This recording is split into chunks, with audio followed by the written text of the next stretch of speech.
कल देखे थे ना किस तरीके से डब्ल्यूबीसी मारता है बैक्टीरिया लोगों को। यस, तो याद रखना है।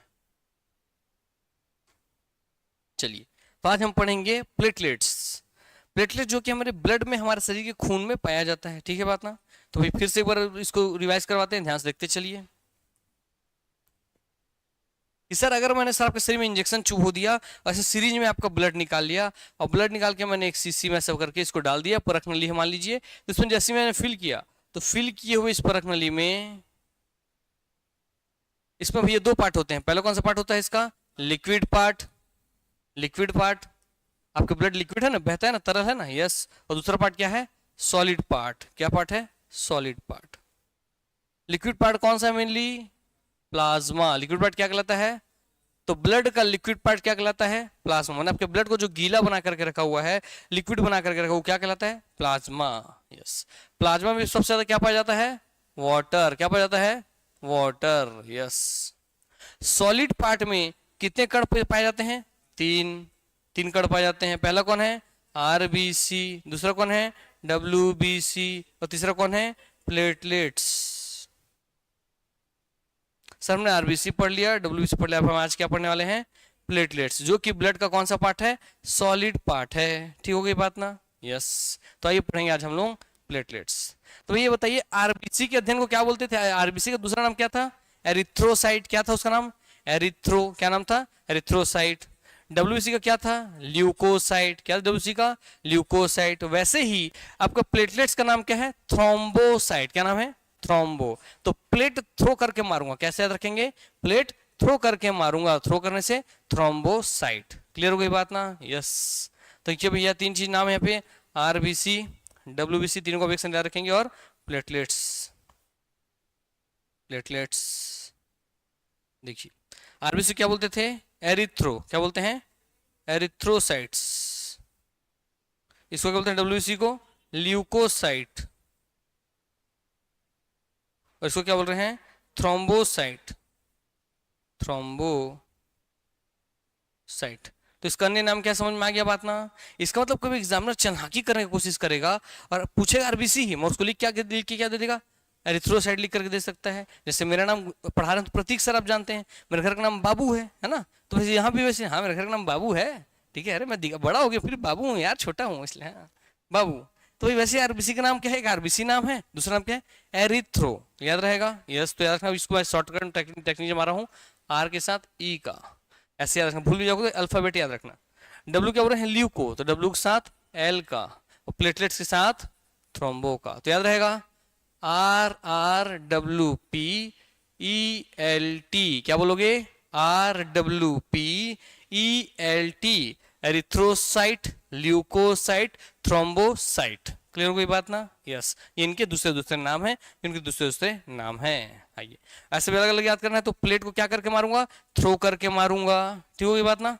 डब्ल्यूबीसी लूट लो। क्या? डब्ल्यूबीसी लूट लो। और आरबीसी में आर से एरिथ्रो का आर। क्लियर हो गई बात ना? डब्ल्यूबीसी के आर से एरिथ्रो का आर। बन गया इतना? यस। साइट्स मतलब जो जब प्रोड्यूस होता है ना, तो ये एरिथ्रोपोइसिस करके प्रोसेस से जन्म लेता है आरबीसी। तो जिस स्थान पे जन्म लेता है उसको एरिथ्रोसाइट्स बोल देते हैं। ठीक है, अब आगे बढ़ते हैं हम लोग। चलिए ध्यान दीजिए। अब आगे आगे हिस्सा, तो आपको दिखा भाई आरबीसी, एरिथ्रोसाइट, ऐसे दिखता है आपका आरबीसी ब्लड का। ये आपको देखो व्हाइट ब्लड सेल, ल्यूकोसाइट, ऐसे दिखता है आपका डब्ल्यूबीसी। और ये कौन है? छोटा मोटा जाली वाला प्लेटलेट्स। कौन रहा? ये प्लेटलेट्स। अब देखिए वहां ध्यान से, आरबीसी जो है कहाँ बनता है? आपका ये हड्डी है, आपका शरीर का जितना भी हड्डी है, तो एक हड्डी है, उसको बीच से काट दिया। तो हड्डी को जब आप काट देंगे तो हड्डी ऐसे दिखाई देता है। क्लियर हो गई बात ना? ठीक है, जैसे ही आपने हड्डी को काटा, तो हड्डी को काटेंगे तो ऐसे अंदर में ऐसा दृश्य दिखाई देता है ना? तो हड्डी को जब आप काटेंगे तो इसका कुछ हिस्सा दिख रहा है आपको, स्पंज जैसा दिख रहा है। यस, दिख रहा है कुछ स्पंज जैसा हिस्सा सब तरफ, दिख रहा है छेदा छेदा स्पंज जैसा हिस्सा। इसमें जो जन्म लेते, इन स्पंजों में जन्म लेते, वो कौन है? आरबीसी। डब्ल्यूबीसी कहाँ जन्म लेता है? ये जो पीला हिस्सा दिख रहा है, पीला वाला दिख रहा है, ये पीला वाला हिस्सा, इसमें कौन जन्म लेता है?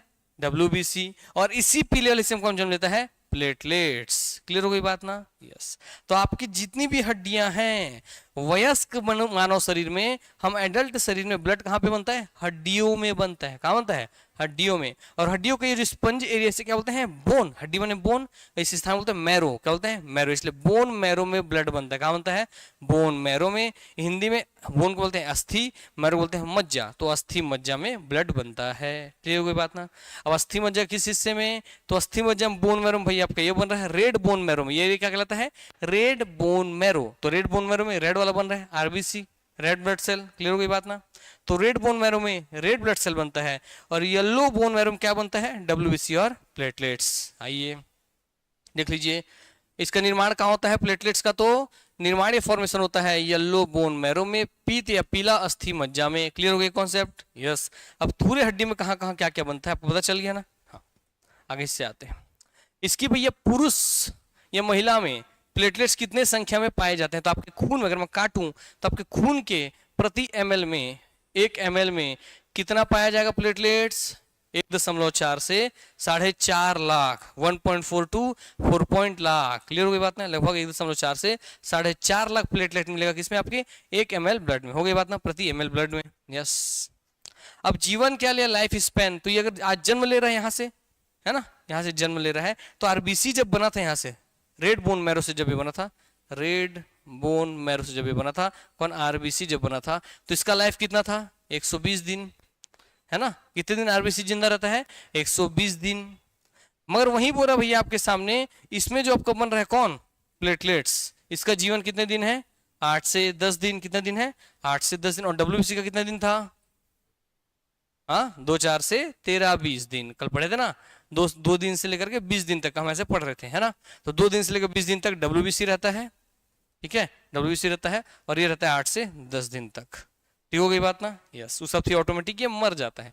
इसलिए जब आप देख रहे हैं कि सर आपका आरबीसी मर जा रहा है, आपका डब्ल्यूबीसी मर जा रहा है, आपका प्लेटलेट्स मर जा रहा है, इसका मतलब हमारा ब्लड ये खराब, फिर से नया ब्लड बनेगा, फिर से नए ब्लड की कणिकाएं बनेंगी। इसलिए बोलते हैं जब 120 दिन में जाके आपका आरबीसी मर जाएगा, आरबीसी मर जाएगा 120 दिन जाकर के, तो उससे पहले क्या करो? ब्लड डोनेट कर दो, है ना? यस। क्योंकि ऐसे ही मरना है उसको, शरीर में रह रही तो किसी और के काम आ जाएगा। अब इसका आकार देखते हैं। आकार, तो इसका आकार भी कैसे दिख रहा है भाई आपको? डब्ल्यू इसका प्लेटलेट्स का अनिश्चित, इरेगुलर। कोई आकार है क्या? ये कोई आकार है? नहीं। तो इसका आकार कैसे होता है? इरेगुलर, अनिश्चित होता है। क्लियर हो गई बात ना? वैसे डब्ल्यूबीसी का आकार क्या होता था? इरेगुलर होता था। बस इसका आकार होता था भाई, है ना? बस आरबीसी का। यस। आइए अब आगे बढ़ते हैं। अब देखिए ब्लड क्लॉटिंग पढ़ ली, तो उसी को फिर से आगे है, अरे इसको कोई मतलब नहीं, आगे प्लेटलेट्स का दूसरा हिस्सा हम लोग देखते हैं। या प्लेटलेट्स जो देखिए एक फैक्ट है, इसको समझते हुए चलिए, देखते हुए चलते हैं आगे फटाफट। देखिए अब जो आपके याद कीजिए, मैंने बताया था कि सर जब भी आपको ब्लड क्लॉटिंग होना चालू होगा तो ब्लड क्लॉटिंग कौन मदद करता है? प्लेटलेट्स और विटामिन के। तो देखिए ये जिक्र कर रहा है कि विटामिन के रक्त के थक्के जमने में मदद करता है। प्रोथ्रोम्बिन एक विटामिन के पर निर्भर करता है। अब विटामिन के जो है ना, ये ब्लड क्लॉटिंग मदद करता है। जैसे मेरे हाथ चाकू से कट गया हाथ, ब्लड बह रहा है, फिर कुछ देर बाद अपने आप बहना बंद हो जाता है ना, ब्लड क्लॉट हो जाता है। तो क्यों होता है? तो बोल रहे हैं यहाँ पर विटामिन के उसमें मदद करता है।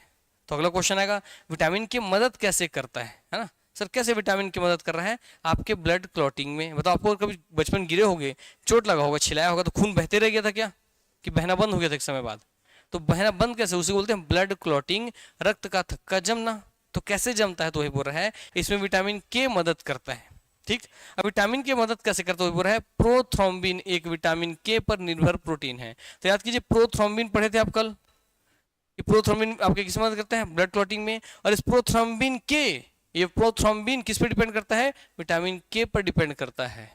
इसलिए अगर आपके शरीर में विटामिन के की कमी है तो प्रोथ्रोम्बिन अच्छे से एक्टिवेट नहीं होगा, और प्रोथ्रोम्बिन अच्छे से एक्टिवेट नहीं होगा तो आपका ब्लड का क्लॉटिंग अच्छे से नहीं होगा, और चोट लगने के बाद आपका खून बहते रहेगा, बहते रहेगा, बहते रहेगा, शरीर का सारा खून निकलने के कारण मर जाएंगे, है ना? यस। इसलिए भैया नहीं मरना है। ठीक है, तो विटामिन के खाना है।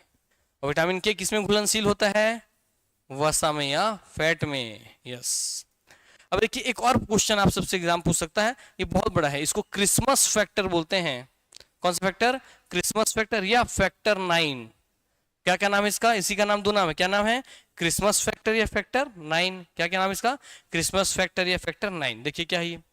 आपके लीवर में, तो पूछेगा बताइए क्रिस्मस फैक्टर या फैक्टर 9 कहाँ बनता है, तो कहाँ बनता है, यकृत में, यानी कि लीवर में जाकर के बनता है। कहाँ बनता है, लीवर में जाकर के बनता है। क्यों बनता है, काहे बनता है, आगे बढ़ो।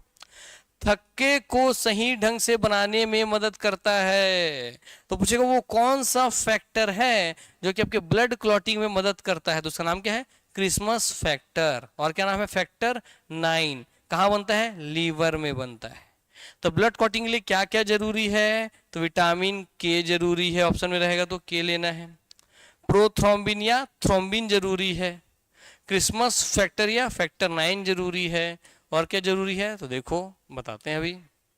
और क्या जरूरी है, तो जब आप यहाँ पढ़े हैं प्रोथ्रोम्बिन, इसको ध्यान में रखो। प्रोथ्रोम्बिन से क्या बन जाएगा आपका, थ्रोम्बिन। तो प्रोथ्रोम्बिन से क्या बनाना है हमको, थ्रोम्बिन बनाना है। क्योंकि थ्रोम्बिन क्या करता है, थ्रोम्बिन ही फाइब्रिनोजन से मिलकर के फाइब्रिन बनाता है। और फाइब्रिन ही आपके ब्लड के जो आरबीसी डब्ल्यूबीसी उसके साथ मिलकर के क्लॉटिंग बनाता है। अब ऑप्शन आ जाएगा, बताइए इनमें से कौन कौन सी चीजें ब्लड क्लॉटिंग के लिए जरूरी है। तो ऑप्शन में रहेगा थ्रोम्बिन, तो थ्रोम्बिन लेंगे कि नहीं लेंगे, लेंगे। ऑप्शन रहेगा आपका फाइब्रिन, लेंगे कि नहीं लेंगे, लेंगे। ऑप्शन रहेगा आपका भैया कैल्शियम, तो लेंगे कि नहीं लेंगे, लेंगे। ऑप्शन रहेगा विटामिन के, लेंगे कि नहीं लेंगे, लेंगे। ऑप्शन में रहेगा भाई आपका फैक्टर 9, तो लेंगे कि नहीं लेंगे, लेंगे। क्लियर हो गई बात ना। और रहेगा ऑप्शन रहेगा प्लेटलेट्स, तो लेंगे कि नहीं लेंगे, लेंगे। यस, क्या लेंगे, प्लेटलेट्स। अब क्यों लेंगे, आइए उस दिन में एनिमेशन दिखाए थे, फिर आपको एक बार हम लिख चलते हैं एनिमेशन, क्योंकि बहुत लोगों का डाउट था कैसे ब्लड क्लॉट होता है, तो हम एक बार फिर से आपको दर्शा देते हैं एनिमेशन से। ठीक है, डाउट था ना, कल कल समझाए थे थ्योरी में, एक बार फिर से एनिमेशन में दिखा देते हैं ताकि प्रैक्टिकली देख के समझिए, है ना। और ध्यान से देखिएगा कहाँ पे फाइब्रिन आ रहा है, कैसे फाइब्रिन काम कर रहा है, सब ध्यान से देखिएगा।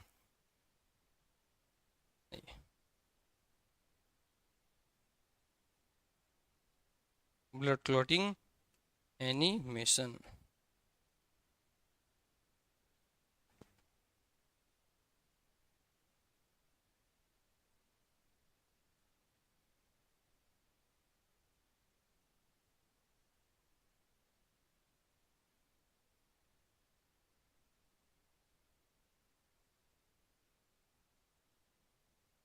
National bleeding disorder foundation. देखिए इस तरीके से अब दिख रहा है पूरा, आपका दिख रहा है ब्लू वाला और रेड वाला दिख रहा है। ये हमारी क्या है, रक्त नलिका है। क्या है हमारी रक्त नलिका, जिसमें ब्लू है उसमें क्या ज्यादा है, कार्बन डाइऑक्साइड, और जिसमें रेड उसमें क्या ज्यादा है, ऑक्सीजन। यस, सोरस पढ़ेंगे तो यही कॉन्सेप्ट होता है, अगर शुरू क्लास से पढ़ेंगे ऐसे क्वेश्चन निकलेगा आपके सबके मुख से। अब देखो इसी में, अब ये रक्त नलिका के अंदर हम जा रहे हैं, चलेगा अंदर, दिख रहे इसमें सर, इसमें कुछ कुछ हमको दिखाई दे रहा है। देखिए इसमें जो लाल लाल है क्या आपका आरबीसी है, क्या है ये आरबीसी है। इसी में आपका देखिए लिखा हुआ आरबीसी दिखा, रेड ब्लड सेल्स, इसको कारपूसल भी बोलते हैं। यस, प्लेटलेट्स है, जो व्हाइट व्हाइट दिखे छोटे छोटे कण, वो प्लेटलेट्स हैं। देखिए अभी आपका कट गया कुछ हिस्सा, देखिए अब आपको मान लो चाकू वाकू लगा और पैर का वाला नस कट गया, ठीक, तो ऐसे निकल रहा कि नहीं निकल रहा, आरबीसी और प्लेट सब बह के निकल रहा कि नहीं निकल रहा है, तो ऐसे में तो उससे खून निकलते जाएगा और आप मर जाएंगे। तो इस जगह को भरना पड़ेगा ना, सील करना पड़ेगा। अब सील कैसे करेंगे, तो सर अगर मैं मान लिया देहाती हूँ सर, मैं मुझे कुछ नहीं आता, तो मैं क्या करूंगा, रस्सी लेके सील दूंगा, इतने करूंगा ना। अब रस्सी चाहिए, तो ब्लड क्लॉटिंग में रस्सी किसे बोलते हैं, फाइब्रिन को। किसे बोलते हैं, फाइब्रिन। फाइब्रिन का मतलब होता है रेसा, ठीक है बात ना, फाइब्रिन चाहिए तो रेसा बनाना। अब रेसा बनाने के लिए क्या चाहिए, तो देखो दोनों चीज को पैरेलल समझते चलना। कुल लक्ष्य है सर मेरा क्या बनाना, सिलने के लिए रेसा चाहिए, तो देखो रेसा चाहिए तो क्या चलेगा हमारा, हाँ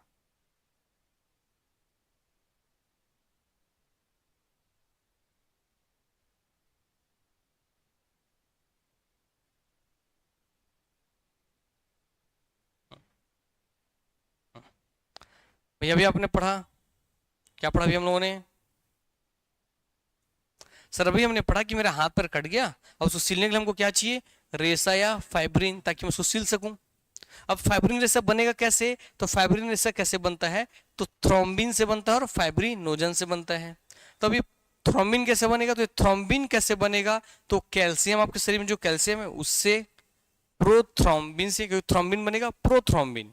थ्रोम्बिन ये इनएक्टिव फॉर्म है, ये एक्टिव फॉर्म है, प्रोथ्रोम्बिन से। और किसे बनेगा, थ्रोम्बोप्लास्टिन से। तो आपके शरीर में ब्लड में क्या क्या है, थ्रोम्बोप्लास्टिन, प्रोथ्रोम्बिन और कैल्शियम। जैसे कट लगेगा आपके शरीर का inactive form prothrombin, inactive form thromboplastin और कैल्शियम तीनों मिलेंगे तब एक्टिव फॉर्म क्या बना देंगे, थ्रोम्बिन बनाएंगे। थ्रोम्बिन यहाँ आएगा और थ्रोम्बिन किसके साथ मिलेगा, फाइब्रिनोजन के साथ, और मिलकर के दोनों क्या बनाएंगे, फाइब्रिन या रेसा। और यही रेसा जाकर के वहां सिलाई कर देगा और उसके जाके जाली में कौन कौन फंस जाएंगे आपके, इस फाइब्रिन के रेसे में क्या फंस जाएंगे, ब्लड के कार्पोसल्स, और रियल ब्लड क्या हो जाएगा, क्लॉट हो जाएगा। ठीक, अब इसी को देखो ध्यान से उस वाले अन्वेषण में। आओ, कहाँ गया भैया, ये है।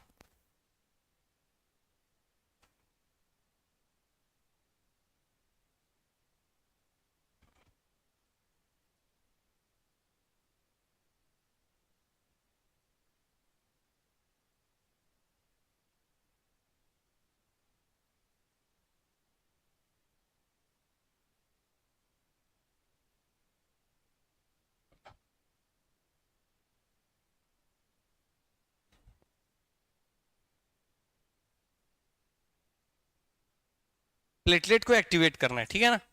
तो प्लेट्स का मतलब प्लेटलेट मदद करता है ब्लड क्लॉटिंग में। देखिए कैसे एक्टिवेट होगा प्लेटलेट, देखिए पूरा आपका कट गया है, दिख रहा है कट गया है ना। रक्त नलिका कट गई, देखिए रक्त नलिका आगे बढ़ रहा है, कुछ कटे हुए से निकल जा रहा है। अब देखिए इस तरीके से पूरा देखिए पेपर वे में समझिए इसको, इसमें दिख रहा है आपको ऐसा जाली में संरचना, यस। अब देखिए उससे एक चिपक गया, उससे एक चिपक गया, तो जो तीन चीजें आपस जुड़ रही थी ना, वही चीज है कैल्शियम वैल्शियम जो बताया था।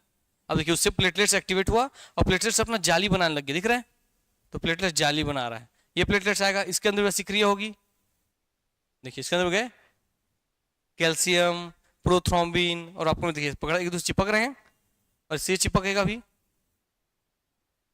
देखो चिपका, ऐसे चिपक चिपक करके भैया सब अंदर होता है इतना सारा काम। हाँ देखो ये अपना जाली बना लिया, ऐसे सब आकर के जाली जाली बनाते गए, और पूरे देखिए सील कर रहे हैं नहीं कर रहे हैं, यस।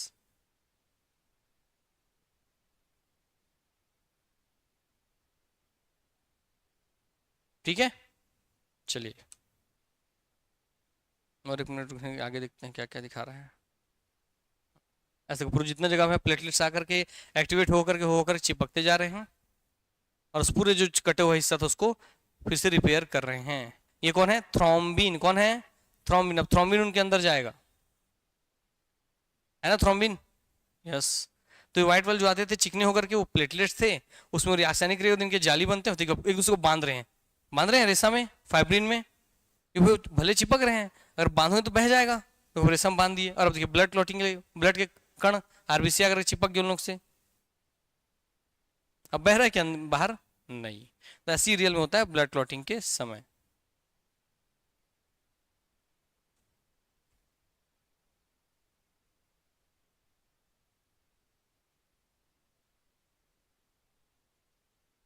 ये लब दिखाते हैं, देखिए आप लोग अच्छे से,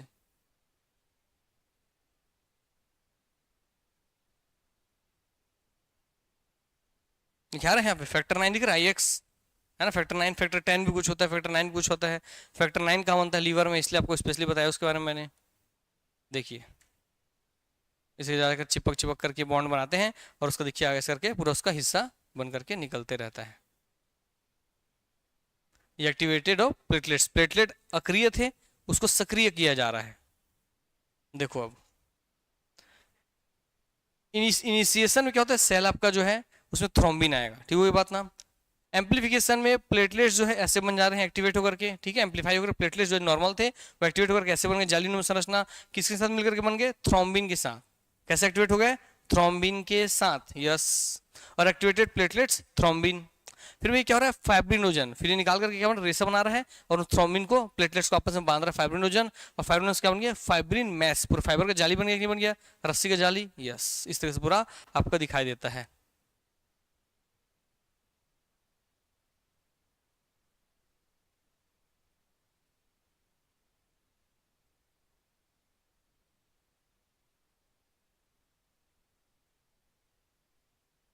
इससे अलग अलग फैक्टर हैं, हमको इनमें कौन सा फैक्टर याद रखना है, फैक्टर 9। प्रोथ्रोम्बिन आया, अलग चिपक रहे हैं ना, देखिए यहाँ चिपकते हैं तो उस चिपकने के बाद अलग होकर के प्रोथ्रोम्बिन थ्रोम्बिन में बदल जाता है। एक्टिवेटेड प्लेटलेट्स, प्लेटलेट्स एक्टिवेट हो गया थ्रोम्बिन से, तो थ्रोम्बिन बनाने के लिए क्या करना पड़ेगा, प्रोथ्रोम्बिन लाना पड़ेगा। प्रोथ्रोम्बिन में क्या कैल्शियम जोड़ना पड़ेगा और थ्रोम्बोप्लास्टिन जोड़ना पड़ेगा, जब दोनों आके जुड़ते हैं तब क्या बनता है, थ्रोम्बिन।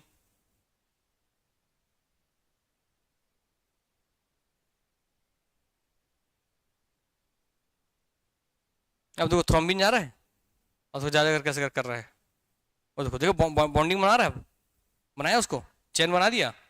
यस। और वैसे देखिए पूरा रस्सी से बांध दिया क्या ब्लड वाले हिस्से को, आपका ब्लड को क्लॉट कर दिया पूरा। यस, ऐसा होता है आपके शरीर में ब्लड क्लॉटिंग।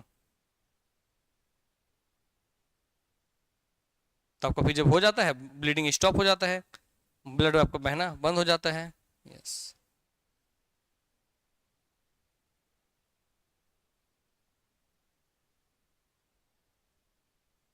इससे कोई मतलब नहीं है। अब चलिए चलते हैं वापस हम लोग अपने थ्योरी वाले हिस्से में। दिखा रहा है वैसे ही होता है पूरा शरीर में। जो एक्स्ट्रा बन गए थे वो बह करके निकल गए। ठीक। आओ।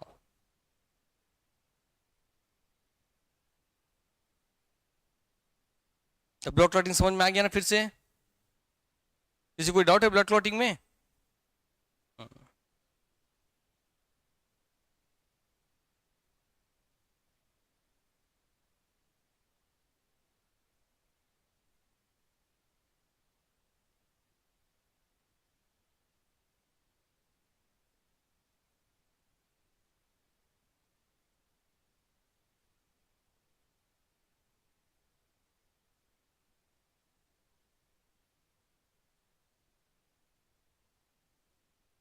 प्लेटलेट्स, ब्लड क्लॉटिंग हमको थ्रोम्बिन दिख रहा था सर, थ्रोम्बिन चाहिए था। थ्रोम्बिन कैसे बनेगा? तो पहले से प्रोथ्रोम्बिन रहता है, ये अक्रिय रूप है, इसको एक्टिव इनएक्टिव फॉर्म में एक्टिवेट करने के लिए इसमें कैल्शियम जुड़ेगा और थ्रोम्बोप्लास्टिन जुड़ेगा, तो तीनों मिलकर क्या बनाएंगे? थ्रोम्बिन। थ्रोम्बिन जुड़ता है फाइब्रिनोजन से मिलकर क्या बनाता है? फाइब्रिन या रेसा, जो रेसा बांध रहा था वो रेसा बना देगा, और रेसा क्या करेगा? फाइब्रिन आपके ब्लड के कार्पोसेल्स को आपस में ला करके बांध देगा, उसे क्या कहेंगे? Blood clotting. यस। देखिए दिख रहा है आपका कि पूरा बांध दिया जाली बना करके, है ना? जो कट लगा था वो पूरा जाली बना करके बांध दिया है। चलिए अब फैक्टर 9 भी आप देख लिए हैं, ये भी देख लिए हैं आप। अब आगे बढ़ते हैं, प्लेटलेट्स के बारे में कुछ और हिस्सा हम लोग आगे जानते हैं। अब प्लेटलेट्स में दिख रहा है कि प्लेटलेट्स यानी कि बिम्बाणु, प्लेटलेट्स को हिंदी में क्या बोलते हैं? बिम्बाणु। वो लाल रक्त कणिकाएं, श्वेत रक्त कणिकाएं, और इनको क्या बोलते हैं? बिम्बाणु। क्या बोलते हैं इनको? बिम्बाणु या प्लेटलेट्स। रक्त बैंक में रुधिर को जमने से रोकने के लिए, अब आप बोलेंगे ना सर जो हम लोग ब्लड निकाल के दे दिए, डोने से ब्लड डोनेट कर दिए हम, तो सर जैसे हमारे शरीर से ब्लड बाहर निकल रहा था तो ब्लड क्लॉटिंग होना चालू हो गया, तो ऐसे हमारे शरीर से इंजेक्शन लेकर के भी तो सर ब्लड को बाहर ले लेते हैं ना।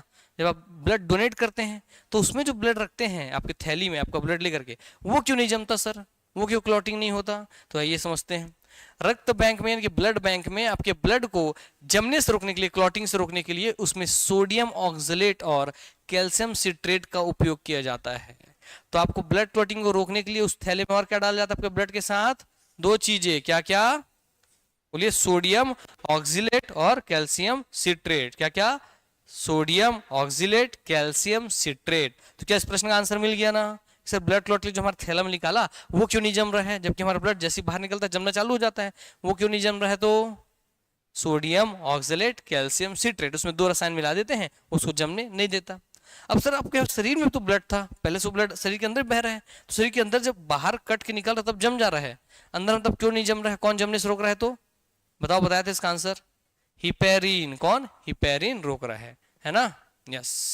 और इसलिए मच्छर के डंग में क्या पाया जाता है? हिपेरिन। इसलिए जब मच्छर भी आपका खून चूसता है तो जमता नहीं, क्योंकि उसके डंग में क्या है? हिपेरिन। यस। आइए, और आपका इंसानों को खून कौन चूसता है? तो बताओ। लड़की लोग ज्यादा खुश सर है, मतलब कुछ तो गड़बड़ दिया। फीमेल मॉस्क्यूटो, है ना? मादा एनाफिलीज नहीं, वो तो मलेरिया वाली हुई। फीमेल मॉस्क्यूटो, मादा मच्छर। ठीक है। जब शरीर की नसों में ही रक्त जमने लगे तो इस अवस्था को क्या कहते हैं? थ्रोम्बस कहते हैं। जो इसको दृश्य आपको दिखाई दे रहा, दिख रहा है आपके शरीर के अंदर जो ब्लड वेसल्स हैं उसमें ब्लड क्लॉटिंग होने लग गया, जबकि नॉर्मली हमारे शरीर में ब्लड क्लॉट होना चाहिए क्या? नहीं सर, ब्लड तो फ्लो होते रहना चाहिए, क्लॉट नहीं होना चाहिए। मगर किसी कारणवश, किसी बीमारीवश, किसी कमी से, किसी दिक्कत से शरीर के अंदर ही ब्लड क्लॉट होने लग गया तो उस सिचुएशन को क्या कहते हैं? थ्रोम्बस। क्या कहते हैं? Thrombus. When blood starts to clot और coagulate in the veins of the body, this stage is called thrombus. क्या कहते हैं? थ्रोम्बस। क्योंकि ब्लड क्लॉटिंग मदद कौन करता था? थ्रोम्बिन। तो थ्रोम्बिन से क्या बन गया ये? थ्रोम्बस। क्योंकि थ्रोम्बिन कहीं ना कहीं जरूरत से ज्यादा एक्टिवेट हो रहा है, और थ्रोम्बिन एक्टिवेट होता है ब्लड क्लॉट होगा, इसलिए इसका नाम क्या हो गया? थ्रोम्बस। आनुवांशिक रोग वो देखेंगे, एक जेनेटिक रोग है भैया, ये पेरेंट्स से एक पेरेंट से दूसरे अपने पीढ़ी में जा सकता है, जेनेटिक बीमारी। एक जेनेटिक रोग है हीमोफीलिया। क्या है ये? हीमोफीलिया। बीमारी का नाम क्या है? हीमोफीलिया। आगे आपको क्वेश्चन है ना। अथवा शाही बीमारी, अथवा शाही बीमारी। शाही मतलब क्यों? क्योंकि नॉर्मली पहले देखा जाता था कि ये बीमारी आपका राजा रानियों के घर में पाया जाता था। कहाँ के राजा रानियों के घर में? बोलिए बोलिए। ब्रिटेन के। कहाँ? ब्रिटेन के राजा रानियों के घर में, इसलिए इस बीमारी को क्या बोल दिया गया? शाही बीमारी। अब देखो भैया, जितना बड़ा दुनिया पे आप इतना राज किए हो, इतना दुनिया भर का पैसा लूटे होंगे अंग्रेज बन करके, कितने लोगों का खून किए हो, कितने का भैया अत्याचार किए हो, कितने को बलात्कार किए हो, कोई भरोसा नहीं। तो पाप कहाँ जाएगा? आप तो भुगतना पड़ेगा, आपको नहीं, आपके साथ पीढ़ी को भुगतना पड़ेगा। वही प्रमाण है ये, उसी का प्रमाण है ये कि कितना खून बहाए हो। तो लो बेटा, आपके खून वंश में एक ठो बीमारी हम डाल देते हैं, हीमोफीलिया नामक बीमारी, क्योंकि इन्हीं के खून वंश में उस बीमारी को पाया गया। हीमोफीलिया, इसे हम सही बीमारी या ब्रिटेन के राज परिवार से मिला नाम कहते हैं। इसमें फैक्टर 9 नहीं बनता। क्या नहीं बनता? फैक्टर 9। फैक्टर 9 कहाँ बन रहा था? लीवर में। और फैक्टर 9 बनकर किस मदद करता? ब्लड क्लॉटिंग में। इसका मतलब इनके फैक्टर 9 बन ही नहीं रहा है, तो ब्लड क्लॉटिंग होगा क्या? नहीं। इसका मतलब कभी ये राजा रानी लोग गिर गए और खून बहना चालू हुआ तो खून बहता ही रह जाएगा, अब इनका ब्लड बहना रुकेगा ही नहीं और मर के खत्म हो जाएंगे। हाँ, मतलब संभल के चलो, एक एक दही दही इस करके। हाँ, गिर ही नहीं सकते आप, सोचो कितना डर में जिंदगी जीना पड़ेगा। यस। तो फैक्टर 9 नहीं बनता, जिससे रक्त का थक्का जमने में दिक्कत होती है, ब्लड क्लॉटिंग में दिक्कत होती है। और अगर आपका ब्लड क्लॉटिंग ना हो तो हम बचपन से कितनी बार भी गिरे हैं, खून निकलना चालू हुआ है, हमारा हर बार बच जाते हैं। क्यों? क्योंकि हमारा ब्लड क्लॉट हो जाता है। और ब्लड क्लॉटिंग क्यों जरूरी है? अगर ब्लड क्लॉट नहीं होगा तो जहां से खून निकल रहा है पूरा शरीर का खून निकल जाएगा और हम लोग मर जाएंगे। यस।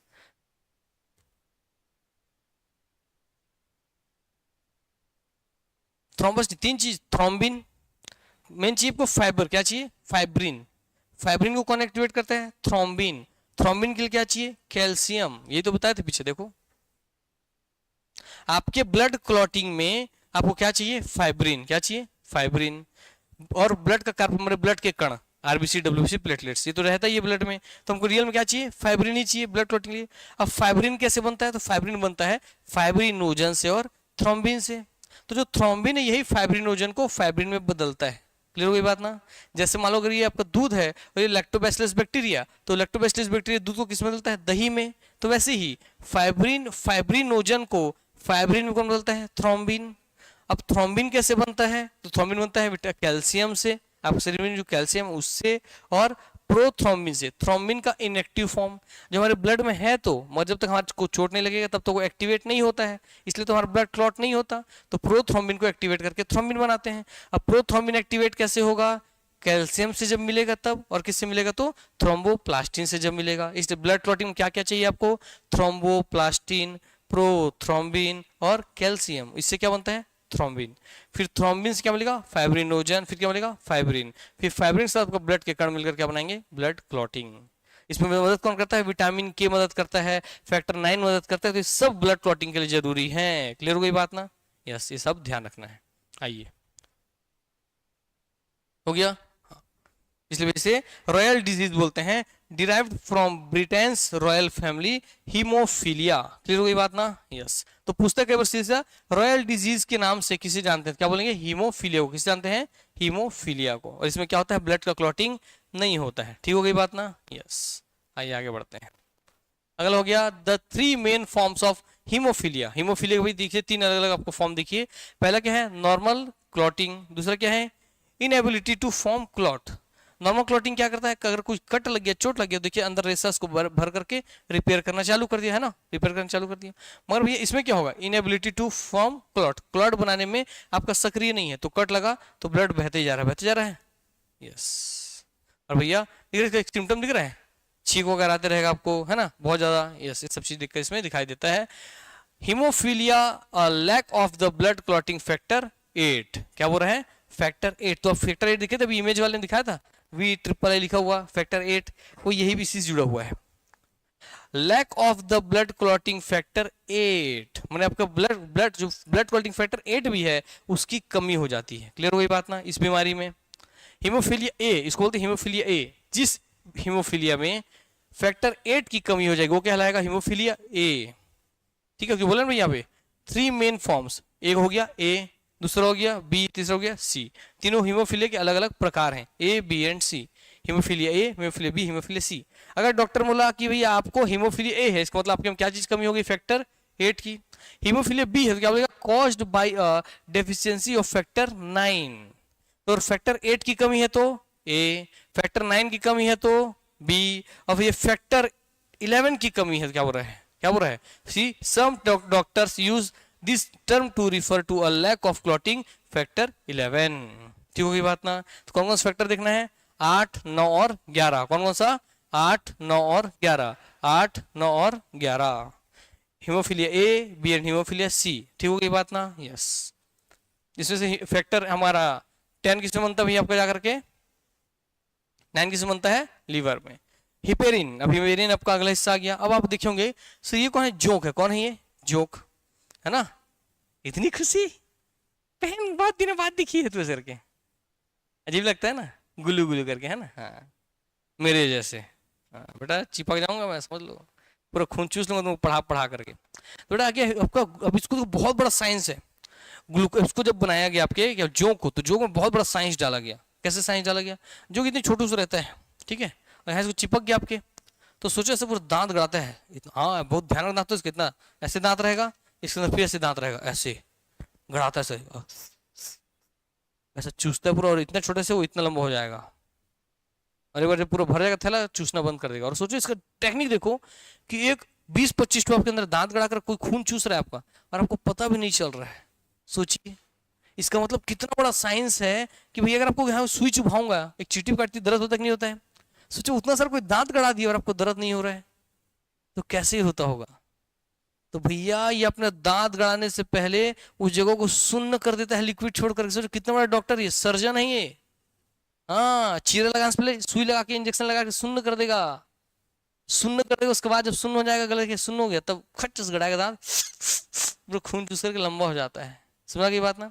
अब ऐसे क्वेश्चन सर, जो के ऊपर जब हम नमक डालते हैं तो मर क्यों जाता है, कम डालोगे तो मरेगा नहीं, ज्यादा डालो तो मर जाए, क्यों, क्योंकि नमक डालने से इनका बॉडी डिहाइड्रेट हो जाए। क्या होता है, डिहाइड्रेट। जैसे हम इंसान है, हमारे से जितना पानी अगर आप खींच लोगे, अगर हमको बहुत ज्यादा गर्मी लगा, धूप लगा, तो क्या होगा भैया, हमारे शरीर से पूरा पानी निकल जाएगा, और पानी निकलेगा तो हम क्या हो जाएंगे, मर जाएंगे, क्योंकि शरीर का ध्यान से पानी से बना। वैसे ही जब इन जो के ऊपर नमक छींटते हैं तो इनका बॉडी में डिहाइड्रेट हो जाता है, और इनके शरीर का सारा पानी ब्लड के फॉर्म में बाहर निकल जाता है, और उसी की कमी से, पानी की कमी से ये मर जाता है।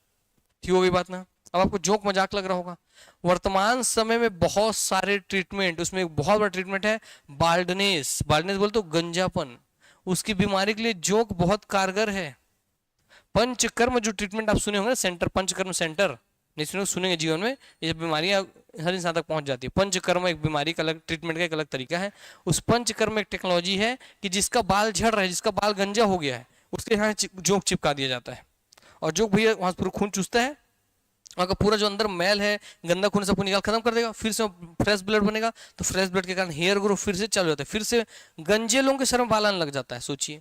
दूसरा मान लो किसी के यहाँ पे भाई पिंपल उम्पल है बहुत चेहरे में बहुत ज्यादा, तो उसमें बहुत जोक चिपका देते हैं डॉक्टर लोग, और छोड़ देते हैं उसको आराम चिपका करके, ठीक है, और जोक कुछ दर्द नहीं होता, हल्का सा पता चलेगा, एकदम चीटी से फिर कुछ नहीं पता चलता। तो चूसने गंदा खून, तो यहाँ का उसका अंदर से जितना मल वो आपका वेस्ट है सब निकल के प्योरीफाई करते हैं। मतलब बहुत बड़ा ब्लड प्योरीफायर कौन, जोक। इसका बहुत ज्यादा उपयोग आजकल हो रहा है, यहाँ तक इससे घुटने के दर्द के इलाज में भी इसका उपयोग हो रहा है। ब्लड क्लॉटिंग अगर शरीर में नेसेसरी है और उसके लिए भी इसका प्रयोग हो रहा है। महिलाओं के जोड़ों में दर्द है उसके लिए भी इसका उपयोग हो रहा है। मतलब आजकल भरपूर उपयोग हो रहा है, और इसको स्पेशली मंगाया जा रहा है नागपुर से। एक एक जो जोक का प्राइस 500-500 रुपया है, महंगे हो गए इन लोग, समझ में आ गया बात ना। हाँ तो नागपुर में एक अलग प्रजाति पाया जाता है, वो मंगाया जाता है इनको। देखो अब यहाँ आपको दिखाई दे रहा है हिपेरिन, क्या दिखाई दे रहा है, हिपेरिन है ना, हिपेरिन सोडियम इंजेक्शन। अब देखिए ऑपरेशन के दौरान हिपेरिन इंजेक्शन दिया जाता है। जब आपको ऑपरेशन करना है तो कौन सा इंजेक्शन देते हैं, हिपेरिन। क्यों, अभी आपको बताया था मैंने। हिपेरिन शरीर में स्वाभाविक रूप से होता है और बेसोफिल और मस्तूल कोशिकाओं द्वारा निर्मित होता है। Heparin occurs naturally in the body and is produced by basophil. पढ़े थे न्यूट्रोफिल, बेसोफिल, बी एन पढ़े थे, बेसोफिल, इओसिनोफिल और न्यूट्रोफिल। तो उसी में बोल रहा है कि भैया किसके द्वारा बनता है, तो क्या बोल रहा है, बेसोफिल्स के द्वारा। तो हिपेरिन किसके द्वारा बनता है, बेसोफिल, जो कि क्या है आपका भैया डब्ल्यूबीसी का एक प्रकार है। तो एन एंटीकोगुलेंट ब्लड थिनर है ये। इसका मतलब हिपेरिन आपके ब्लड को जमने नहीं देगा, इसलिए मच्छर के डंग में क्या, हिपेरिन, जोंक के मुख में क्या, हिपेरिन। अब आपका ये ब्लड को जमने नहीं देगा। अब मान लो डॉक्टर आपको ऑपरेशन करने जा रहा है, वो आपको चीरा लगाया, और जैसे ही चीरा लगाया ब्लड क्लॉटिंग होना चालू हो गया, तो ब्लड फ्लो होगा नहीं, ब्लड क्लॉट हो जाएगा, तो आदमी तो मर जाएगा ऑपरेशन के दौरान ना। इसलिए हम क्या डालना पड़ेगा उसमें, हिपेरिन का इंजेक्शन लगाना पड़ेगा। क्या लगाना पड़ेगा, हिपेरिन का इंजेक्शन। इसलिए बोल रहा है कि ऑपरेशन के दौरान कौन सा इंजेक्शन लगाते हैं, हिपेरिन का, ताकि आपका ब्लड क्लॉट ना हो। ठीक हो गई बात ना, यस। अब आइए, एन एंटीकोगुलेंट ब्लड थिनर, एक थक्का रोधी है, रक्त पतला करने वाला भैया कौन है, कंपाउंड है आपका कौन, हिपेरिन। तो आपके ब्लड को जमने से रोकता है और आपके ब्लड को जमने नहीं देता है कौन, हिपेरिन। इसलिए जब हमारी नसों में भी ब्लड दौड़ रहा है तो हमारे ब्लड में इसको जमने से कौन रुका हुआ है, हिपेरिन। कौन रुका हुआ है, हिपेरिन। हमारे शरीर में नस में खून दौड़ रहा है ना, तो शरीर के अंदर क्यों नहीं जम रहा है खून, हिपेरिन के कारण। किस कारण, हिपेरिन के कारण। और जैसे ही हमारे शरीर से बाहर एयर के कांटेक्ट में आएगा जमना चालू हो जाएगा वो, यस। अब उसको देखिए, हिपेरिन का विकल्प हीरुडीन। क्या बोल रहे हैं, हीरुडीन। दो ध्यान सुनना, रक्त चूसने वाली जोंक की लार ग्रंथियों में पाया जाता है कौन, हीरुडीन। क्या, हीरोडीन। तो हम हिपेरिन पढ़ते ना, हिपेरिन को इसके जोंक के रूप में रिस्पेक्ट में क्या याद रखना है, हीरोडीन। क्या रखना है, हीरोडीन। तो हीरोडीन जोंक के कहां पर जाता है, लार में। और लार का होता है दांत के साथ, तो दांत ग्रंथ पहले भैया क्या छोड़ देगा आपके लिए, क्या छोड़ देगा, लार में से अपना हीरोडीन छोड़े। क्या छोड़ देगा, हीरोडीन, ताकि जो खून चूस रहा है वो जमे मत, उसको लिक्विड फॉर्म में वो खींच सके। ठीक हो गई बात, यस। तो हिपेरिन का विकल्प हीरोडीन रक्त चूसने वाली जोंक की लार ग्रंथियों में पाया जाता है, जिसमें रक्त थक्का रोधी गुण होता है। सब्स्टिट्यूट ऑफ हिपेरिन क्या है, हीरोडीन है। हीरोडीन कहां पाया जाता है, तो हीरोडीन found in the salivary glands of blood sucking leches that has a blood anticoagulant property. तो लीच के लार ग्रंथियों में, सलाइवरी ग्लैंड में पाया जाता है कौन, हीरोडीन। और हीरोडीन हिपेरिन का ही एक विकल्प है। क्लियर हो गई बात ना, ये सेम सेम वैसे ही काम ये करता है। आइए,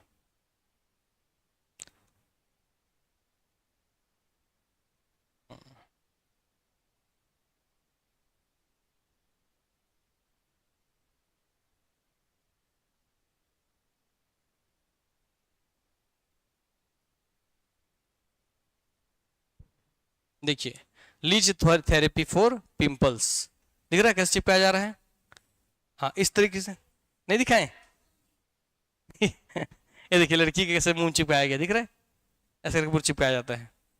ठीक है,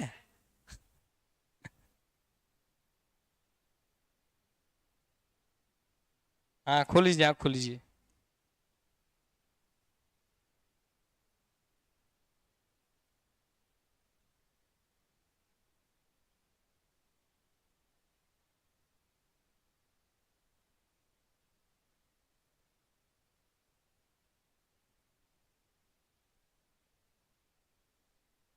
देखो यह सब दिखाता हूँ आपको मैं, ध्यान दो कैसे काम करता है। ठीक है, एनिमेशन देख लो। हट गया, हट गया, हट गया, खोल लीजिए, हट गया, हट गया, चला गया। अरे नहीं है तो कार्टून है, कार्टून है, कार्टून है। देखिए ध्यान से देखिए, देख रही यहाँ से पूरा खून चूस रहा है, दिख रहा है, पोस्टर से कर, ये उसका मुंह है।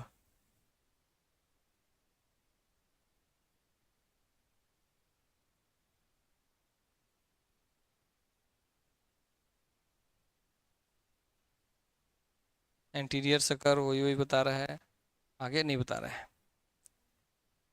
हाँ मूवमेंट दिखा रहा है, हमको मूवमेंट नहीं देखना है, हमको देखना है इसका प्रिंसिपल टेक्निक। इस तरीके से देखो, थेरेपी में सीपी जब चूस लेता है ना आदमी खून, तो उसके ऊपर हल्दी लगा दिया जाता है, फिर से जो खून चूसा रहता है उसको निकाल देता है और फिर से वापस यूज करने लायक हो जाता है। ठीक है, ये भैया ट्रीटमेंट का पूरा हिस्सा है। चलिए, नहीं दिखाते, बस एक चीज लिख देते हैं, लीच टीथ माइक्रोस्कोप। देखिएगा,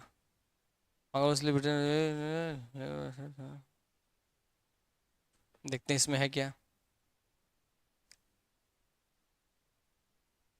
देखिए रियल पकड़े हैं उसको, जोक को, है ना, रियल में देखो अच्छा लग रहा है यार, ऐसा नहीं है, सुंदर दिख रहा है ना। तो कल से डेली इसी को खाना सुबह शाम।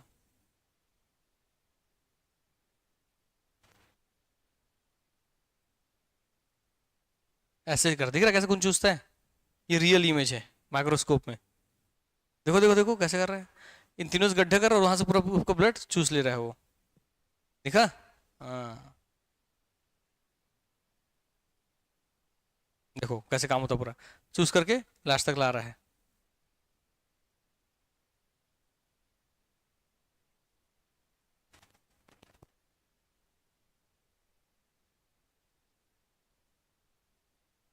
चलिए, हो गया भैया, हटा देते हैं, नहीं तो आंख बंद करे करे क्लास खत्म हो जाएगा। चलिए ठीक है। तो भैया लीच में कौन सा पाया जाता है जो ब्लड नहीं जम देता?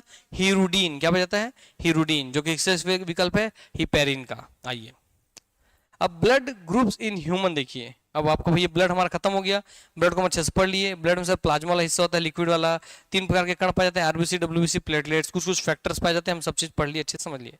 अब ब्लड ग्रुप आपको बनता कि नहीं बनता है? अलग अलग। आप ब्लड, कोई ए ब्लड ग्रुप है, कोई बी, कोई सी, कोई D. A B C D तो है नहीं, ए बी और ओ। क्या लग रहा है मजाक कर रहा हूँ?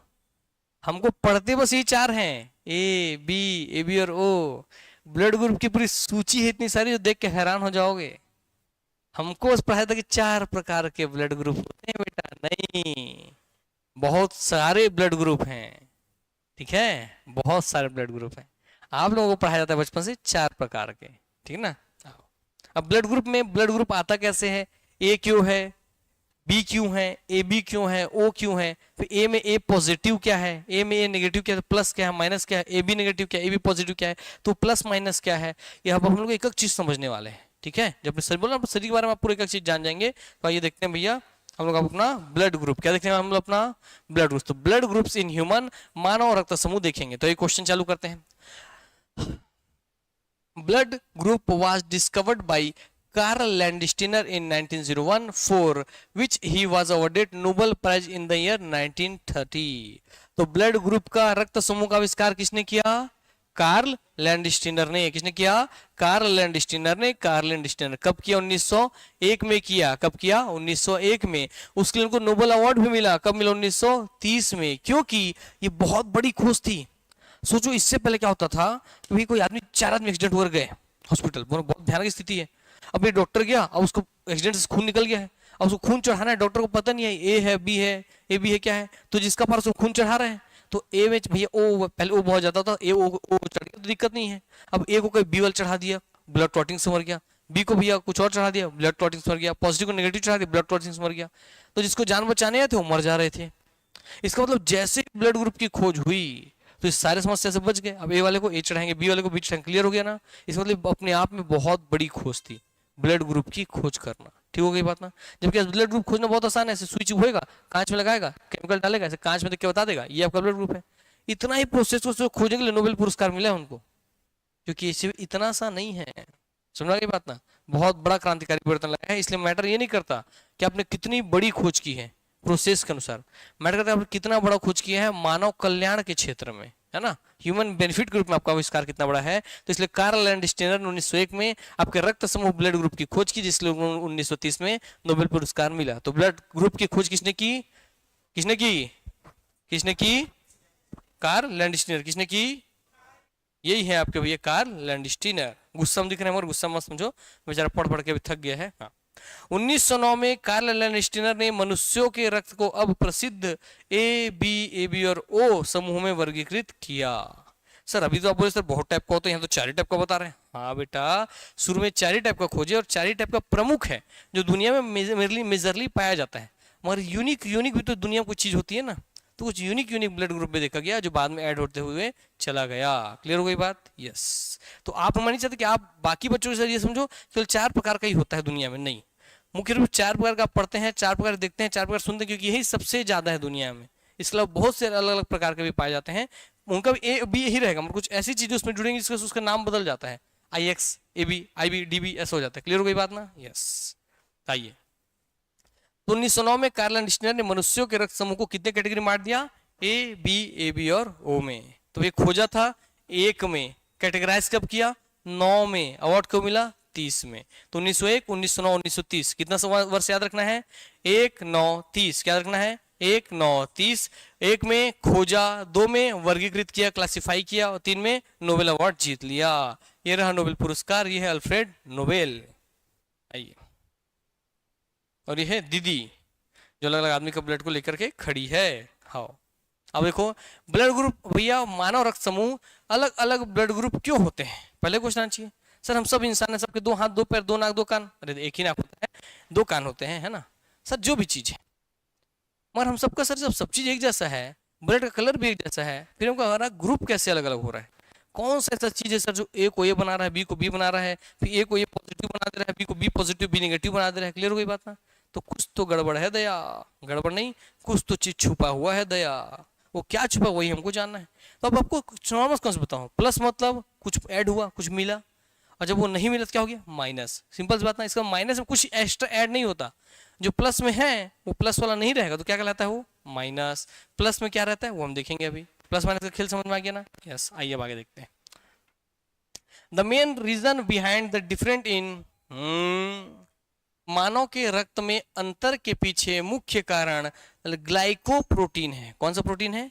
ग्लाइकोप्रोटीन। यस, ये ग्लाइकोप्रोटीन ही, ग्लाइकोप्रोटीन जो है यही आपके ब्लड ग्रुप को अंतर कर देता है, अंतर पैदा कर देता है। कैसा है ये देखिए, ग्लाइकोप्रोटीन है जो लाल रक्त कणिकाओं में एक एंटीजन के रूप में उपलब्ध होता है। किस रूप में उपलब्ध होता है?